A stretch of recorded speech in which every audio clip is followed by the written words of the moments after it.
नमस्कार, मैं डॉक्टर आशाराम भार्गव। आज हम स्कंदगुप्त नाटक में रंगमंचयता पर चर्चा करेंगे। जैसा कि आप सभी जानते हैं, स्कंदगुप्त नाटक जयशंकर प्रसाद द्वारा रचित एक ऐतिहासिक नाटक है। जयशंकर प्रसाद के नाटकों पर रंगमंचयता की दृष्टि से अनुकूल न होने और दार्शनिक दुरूहता का आरोप लगाया जाता है। प्रसाद के नाटक रंगमंची दृष्टि से श्रेष्ठ नहीं समझे जाते। तात्पर्य यह है कि बहुत से विद्वान जयशंकर प्रसाद के नाटकों को अभिनेता की दृष्टि से और रंगमंची दृष्टि से अनुकूल नहीं मानते। उनके अनुसार प्रसाद के नाटक रंगमंची दृष्टि से श्रेष्ठ नहीं हैं। इनके नाटकों में कुछ कमियां हैं जो रंगमंची दृष्टि से उचित नहीं है। जैसा कि आप सभी जानते हैं, प्रसाद के समय दो प्रकार के रंगमंच प्रचलित थे। एक व्यावसायिक पारसी रंगमंच और दूसरा अव्यावसायिक भारतेंदु द्वारा प्रवर्तित रंगमंच। पारसी रंगमंच का उद्देश्य केवल व्यावसायिक था। उनका लक्ष्य धन कमाना था और इस दृष्टि से वे सस्ती लोकप्रियता के लिए फूहड़ और हास्य तक सीमित थे, जबकि भारतेंदु द्वारा प्रवर्तित रंगमंच अव्यावसायिक था। इनका लक्ष्य धन कमाना नहीं था।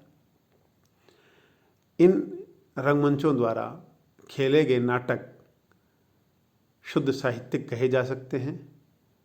इन नाटकों का लक्ष्य सामाजिक, धार्मिक आदि अनेक प्रकार की जागृति फैलाना था। स्वाभाविक था, जयशंकर प्रसाद भारतेंदु द्वारा प्रवर्तित रंगमंच से प्रभावित थे, जबकि प्रसाद जी व्यावसायिक पारसी रंगमंचों से छिड़ते थे। इसलिए उन्होंने इनकी सस्ती लोकप्रियता को ध्यान में रखते हुए कहा कि मैंने उन कंपनियों के लिए नाटक नहीं लिखे हैं जो चार चलते अभिनेताओं को एकत्र कर कुछ पैसे जुटाकर चार पर्दे मंगनी मांग लेती है और दुअन्नी अठन्नी के टिकट पर इक्के वाले, खोमचे वाले और दुकानदारों को बटोर कर जगह जगह प्रहसन करती फिरती है। यहाँ जयशंकर प्रसाद का लक्ष्य पारसी रंगमंच है। उन्होंने पारसी कंपनियों को ध्यान में रखते हुए ये बात कही है। उनका कहना यह है कि मेरा लक्ष्य शुद्ध साहित्यिक है।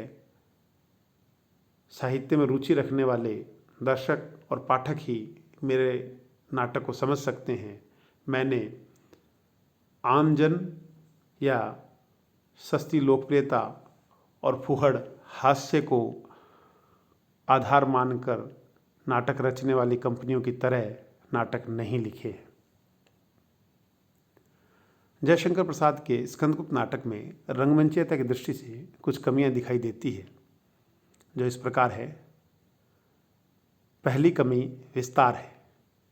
यह नाटक विस्तृत है। इसका कलेवर काफ़ी विस्तृत है। इस नाटक को रंगमंच पर खेलने में लगभग 5-6 घंटे लगेंगे और दर्शक द्वारा इतने समय तक लगातार नाटक देखना अव्यावहारिक है।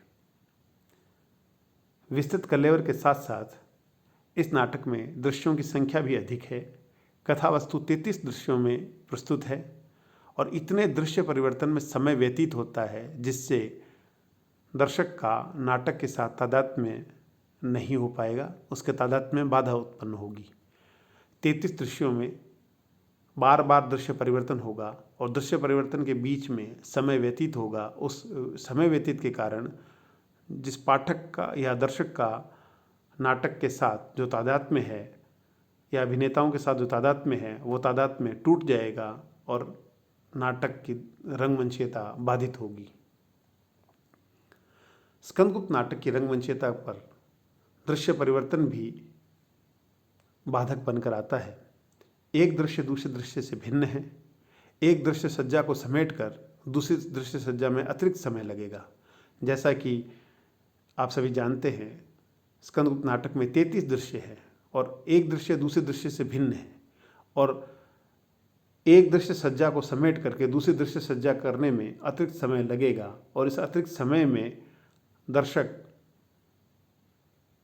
को बांधे रखना कठिन होगा। उसके तादात्म्य में बाधा उत्पन्न होगी। दृश्य परिवर्तन के साथ साथ दृश्य सज्जा भी एक समस्या है। स्कंदगुप्त नाटक में स्वागत समारोह, महाबोधि विहार, उद्यान, सेनाओं के पलायन आदि विविध दृश्यों की रंगमंची प्रस्तुति में दृश्य बंध और दृश्य सज्जा अव्यवहारिक है। इतने विशाल दृश्यों का को बांध पाना, इतने विशाल दृश्यों की सज्जा और दृश्य सज्जा के साथ साथ दृश्य परिवर्तन बार बार नाटक को अव्यवहारिक सिद्ध करेगा। यही कारण है कि स्कंदगुप्त नाटक को रंगमंचयता की दृष्टि से उचित नहीं समझा जाता। दृश्य सज्जा के साथ साथ रंग व्यापार भी शिथिल दिखाई देते हैं। स्कंदगुप्त नाटक में अधिकतर दृश्यों के रंग व्यापार शिथिल और उबाऊ दिखाई देते हैं। यद्यपि जयशंकर प्रसाद कवि थे, कवि होने के कारण उन्होंने इस नाटक में काव्यात्मकता को प्रयुक्त किया है और काव्यात्मक रूप के बावजूद संवेदना से दर्शक का तादात्म्य दुष्कर है। काव्यात्मक संवेदना के कारण दर्शक का नाटक से जुड़ना संभव है, लेकिन रंग व्यापार शिथिल होने के कारण संवेदना से दर्शक का तादात्म्य मुश्किल है, कठिन है। इसके साथ साथ स्कंदगुप्त नाटक में जयशंकर प्रसाद ने रंगमंचयता की दृष्टि से असंभव दृश्यों की भी कल्पना की है। उन्होंने कुभा के बांध का टूटना, उसमें सेना सहित स्कंदगुप्त के बहने के दृश्य दिखाए हैं, जिनको रंगमंच पर दिखा पाना लगभग असंभव है। इसी प्रकार नाटक की दृष्टि से युद्ध अभियान आदि दृश्य रंगमंच पर दिखाना कठिन है। इस प्रकार हम देखते हैं स्कंदगुप्त नाटक में बाढ़, बांध का टूटना, सेनाओं के बह जाना, युद्ध अभियान आदि अनेक असंभव दृश्यों की परिकल्पना की गई है, जिनको रंगमंच पर प्रस्तुत करना लगभग असंभव है। ये वो तत्व हैं जिसके कारण स्कंदगुप्त नाटक की रंगमंचयता में बाधा उत्पन्न होती है। इसके साथ साथ अभिनय और भाषा संवाद भी स्कंदगुप्त के नाटक की रंगमंचयता को बाधा पहुंचाने वाले प्रमुख तत्वों में एक है। अभिनय को कठिन बनाने वाले तत्वों में एक प्रमुख तत्व भाषा का प्रयोग भी है। नाटकों की भाषा क्लिष्ट, चित्रात्मक, आलंकारिक और गीतात्मक है। जैसा कि आप सभी जानते हैं, नाटक सामान्य जन के लिए लिखे जाते हैं और सामान्य जन के लिए लिखे जाने वाले नाटकों की भाषा व्यवहारिक होनी चाहिए, जबकि स्कंदगुप्त नाटक में भाषा क्लिष्ट है, चित्रात्मक है, आलंकारिक है, गीतात्मक है, जो आम जन की समझ से थोड़ी दूर है, जिस कारण आम जन उससे तादात्म्य स्थापित नहीं कर पाता। और यह वह तत्व है जो अभिनय को कठिन बनाता है। इसके साथ साथ संवादों की दृष्टि से देखें तो हम ये पाते हैं स्कंदगुप्त नाटक में संवाद वाग्मितापूर्ण है, विद्वतापूर्ण है, दीर्घ है और वर्णनात्मक है। वाग्मितापूर्ण संवाद, दीर्घ संवाद अभिनेता में बाधा उत्पन्न करते हैं, दर्शक उनसे जुड़ नहीं पाता। इसके साथ साथ जयशंकर प्रसाद ने इस नाटक में स्वगत कथन के रूप में भी संवादों का प्रयोग किया है। स्वगत कथन उबाऊ होते हैं, इनका आंशिक प्रयोग तो चल सकता है, लेकिन असीमित मात्रा में प्रयोग दर्शक को नाटक के साथ तादात्म्य स्थापित करने में बाधा पहुंचाता है। इस प्रकार हम देखते हैं कि स्कंदगुप्त नाटक में रंगमंचयता की दृष्टि से भाषा और संवाद भी बाधक रूप में आते हैं। जैसा कि आप सभी जानते हैं, जयशंकर प्रसाद मूलतः कवि है और छायावाद के एक बहुत बड़े कवि थे, और उनके कवित्व का प्रभाव उनके नाटकों पर भी स्पष्ट दिखाई देता है। इसलिए प्रसाद ने सृजनात्मक भाषा के प्रयोग किए और सृजनात्मक भाषा के प्रयोग के कारण उन्होंने नाट्य सृजन में रंगमंची सीमाओं का अतिक्रमण भी किया है।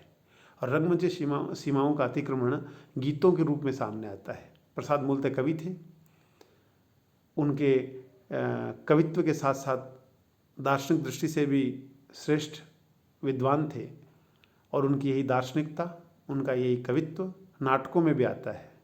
और नाटकों में जब ये आता है तो रंगमंची सीमाओं का अतिक्रमण कर देता है। इसके साथ साथ पात्रों की दृष्टि से भी प्रसाद के नाटक रंगमंचीयता में बाधा उत्पन्न करते हैं। इनके नाटकों में पात्र संख्या अधिक है। स्कंदगुप्त में पात्र संख्या अधिक है। अधिक पात्रों की संख्या होने के कारण दर्शक तादात्म्य में स्थापित नहीं कर पाता, वह समझ नहीं पाता कौन पात्र क्या है, उसकी क्या भूमिका है। इसके साथ साथ एक समस्या और है पात्रों के संदर्भ में, वह यह है कि पात्रों के सामाजिक स्तर के विरुद्ध एक सी सांस्कृतिक शुक्तियों, दार्शनिक मुहावरों युक्त प्रतीकात्मक भाषा का प्रयोग किया गया है।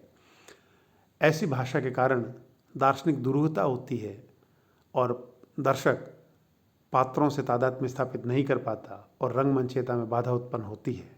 जयशंकर प्रसाद ने इन पात्रों को सांस्कृतिक शुक्तियों और दार्शनिक मुहावरों से युक्त प्रतीकात्मक भाषा प्रदान की है और इसका नतीजा यह है कि दर्शक पात्रों के भाषा के आधार पर उनको पहचान नहीं पाता और रंगमंचीयता में एक बाधा उत्पन्न होती है। पात्रों के साथ साथ स्कंदगुप्त नाटक में रंगमंचीयता की दृष्टि से एक और बाधा है, वह है गीत। गीतों से नाटक की गत्यात्मकता में बाधा उत्पन्न होती है। यहाँ ये विचारणीय है कि जयशंकर प्रसाद के नाटकों में गीत कुछ विद्वानों के अनुसार नाटक की गत्यात्मकता में बाधा उत्पन्न करते हैं, जबकि वास्तव में पात्रों की चारित्रिक मर्म और स्वभाव की गहराइयों को समझने में गीत सहायक भी है। गीतों के द्वारा हम पात्रों के मर्म को समझ सकते हैं, उनके स्वभाव को समझ सकते हैं, उनकी स्वभाव की गहराइयाँ और मर्म इसी रूप में सामने आते हैं। जैसा कि हमने पहले चर्चा की थी, जयशंकर प्रसाद मूलतः कवि है और उनकी इसी सृजनात्मक भाषा के प्रयोग के कारण वह रंगमंचीयता का अतिक्रमण करते हैं। वो रंगमंचीयता का अतिक्रमण गीत के संदर्भ में भी करते हैं, क्योंकि वे मूलतः कवि हैं, इसलिए उनकी भाषा में सृजनात्मकता आती है। वह सृजनात्मकता गीतों के रूप में आती है और गीत चारित्रिक मर्म और स्वभाव की गहराइयों को प्रकट करते हैं। इस दृष्टि से ये सहायक भी है। इस प्रकार हम देखते हैं समग्रतः जयशंकर प्रसाद के इस नाटक में रंगमंचीयता की दृष्टि से कुछ कमियां दिखाई देती हैं। वो कमियां इस प्रकार है कि इस नाटक का कलेवर विस्तृत है। वह केवल समय की दृष्टि से विस्तृत ही नहीं है। इस नाटक को खेलने में लगभग 5-6 घंटे लगते हैं और इतने समय तक दर्शकों को बांध कर रखना लगभग असंभव है। इसके साथ साथ विस्तार की दृष्टि से दूसरी समस्या दृश्यों की भी है। इसमें कुल 33 दृश्य हैं और उन दृश्यों का विस्तार बहुत अधिक है और इसी कारण दृश्य परिवर्तन, दृश्यों के सज्जा आदि में अतिरिक्त समय लगता है और उससे दर्शक का तादात्म्य टूट जाता है। इसके साथ साथ इस नाटक में देश काल सीमा का भी विस्तार अधिक है।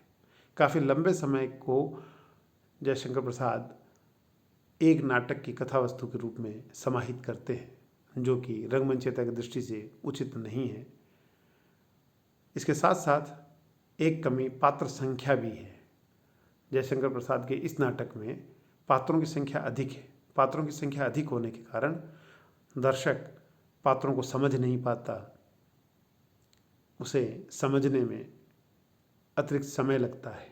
इसके साथ साथ रंगमंच दृष्टि से एक कमी भाषा भी है। जयशंकर प्रसाद के नाटकों की भाषा पर आरोप लगाए जाते रहे हैं। इनकी भाषा क्लिष्ट है, संस्कृतनिष्ठ है, दार्शनिकता से युक्त है, मुहावरों से युक्त है, उस कारण आम जन की समझ से परे है। दार्शनिकता भी इनके रंगमंचीयता में बाधा उत्पन्न करती है।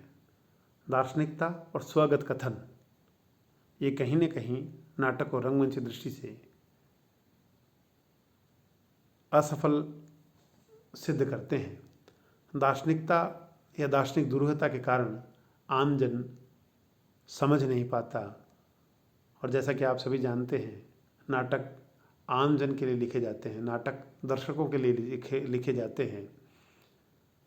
दार्शनिकता या दर्शन हर एक व्यक्ति की समझ में नहीं आता। इसके साथ साथ एक और समस्या जो रंगमंचीय दृष्टि से बाधा उत्पन्न करती है वह है गीत। गीतात्मकता या गीतों का अति प्रयोग इन नाटकों को रंगमंचीय दृष्टि से बाधक सिद्ध करता है।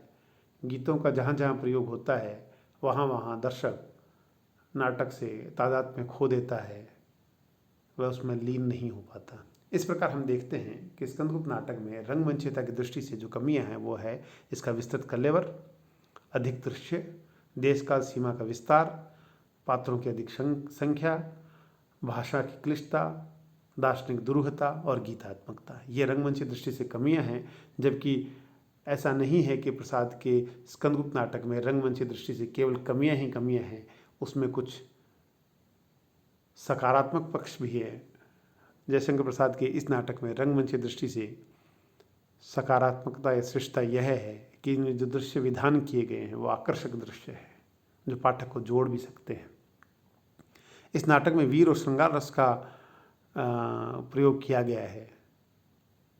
दूसरी तरफ राष्ट्रीय सांस्कृतिक चेतना को आधार बनाकर ये नाटक लिखे गए हैं और राष्ट्रीय और सांस्कृतिक चेतना, सांस्कृतिक उत्थान के लिए कहीं न कहीं दर्शक अपने राष्ट्रीय और सांस्कृतिक इतिहास को देखते हुए नाटक से जुड़ पाता है। इन्होंने न केवल राष्ट्रीय सांस्कृतिक चेतना दिखाई है बल्कि उसका चित्रण भी किया है। स्कंदगुप्त नाटक में संवाद काव्यात्मक है और विविधता युक्त है। केवल क्लिष्ट संवाद ही नहीं है, केवल स्वगत कथन ही नहीं है, बल्कि संवाद सरल है, सहज भी है, क्लिष्ट भी है, दार्शनिक भी है, अनेक रूपों से युक्त है। विविधता युक्त संवादों का प्रयोग किया गया है। इसके साथ साथ स्कंदगुप्त नाटक में रंगमंचीयता की दृष्टि से एक श्रेष्ठता यह भी है कि इतिहास और कल्पना के कारण और प्रभावी सिद्ध होता है। इसमें इतिहास और कल्पना का समन्वय किया गया है, इस कारण और भी आकर्षक प्रतीत होता है। इस प्रकार हम देखते हैं स्कंदगुप्त नाटक में रंगमंचीयता की दृष्टि से कुछ कमियां हैं तो कुछ श्रेष्ठताएं भी है। जहाँ तक रंगमंचीय दृष्टि से प्रसाद के नाटकों को कुछ विद्वान असफल मानते हैं, जबकि इसके साथ यह भी निश्चित है कि अब जयशंकर प्रसाद के नाटकों को मंच पर प्रदर्शित भी किया जा चुका है। इस दृष्टि से जो रंगमंचीय कमियां हैं उनके होने के बावजूद प्रसाद के यह नाटक रंगमंचीय दृष्टि से श्रेष्ठता लिए हुए भी है। धन्यवाद।